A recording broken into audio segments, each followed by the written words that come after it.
Here with Northwestern State head coach Corey Gipson and the real boss of the Gipson family, young Frankie.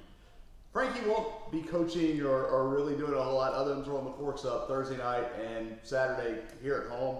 Northwestern State facing Southeastern Louisiana and New Orleans. And Coach, you guys have continued to do what you do, and one of those big things I know for you is keeping the main thing, and it's something that's, for the last 8 games, been at the forefront. That's correct. We have to keep the main thing, and continue to focus on the process and keep the poison out. This time of year, so many different things can seep into the program, but our guys have been just phenomenal in keeping the distractions out and keeping the main thing. And today is the most important day of all. We got practice today, and we got to have a big-time practice.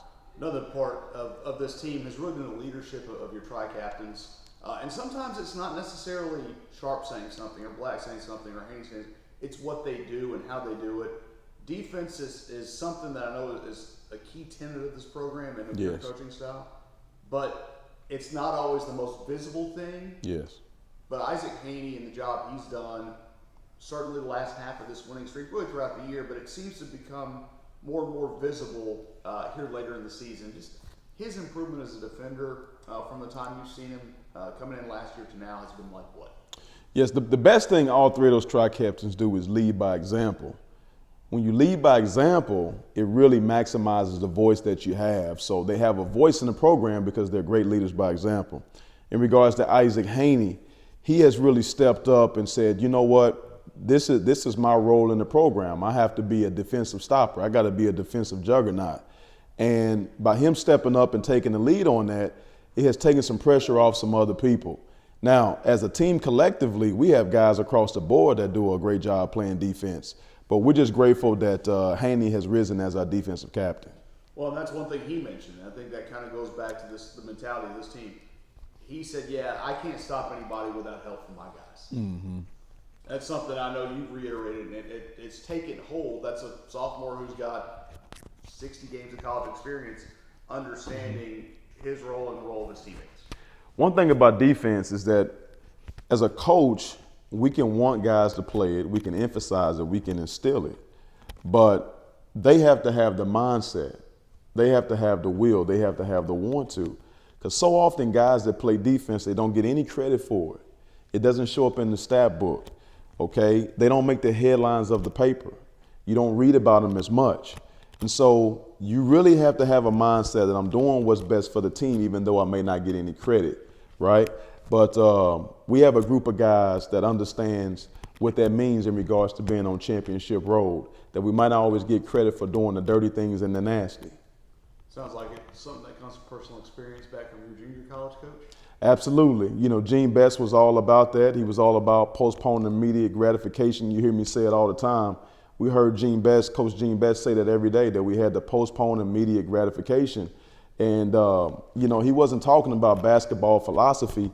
It was always about life. And so there's no surprise that Coach Best is the all-time winningest coach in the game of basketball, is because he always put life first. And then if you got life in order, then what takes place in between the lines is going to be easy.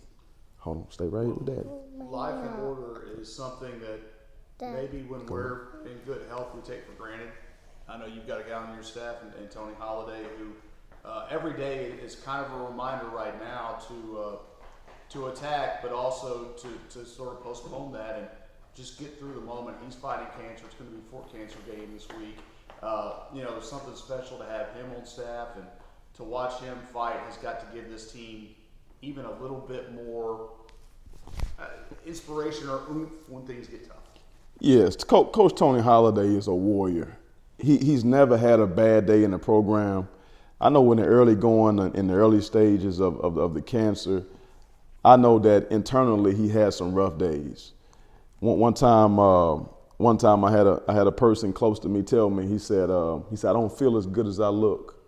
Okay, I'm sure Coach Holiday has had some days like that. Sometimes we can see a person look like they may feel good, but internally they may be having some tough days. But I tell you what, it's a breath of fresh air to have him around. He's an inspiration to the program, and what he's had to go through and what he's had to sacrifice to be a Demon, we're so grateful for, and just want everybody to keep him in their prayers. And I tell you what, he's had some very good days here recently, and he's on the up and up, and we've received great news. Not only that, he's not a bad X's and O guy, is he? I tell you what, Coach Holiday has been around. I mean, he's coached some and developed some very good players. One of them being Montine Cleaves. I talked to Montine the other day, who led Michigan State to a national championship and played in the NBA. He said he might make the conference tournament in Lake Charles.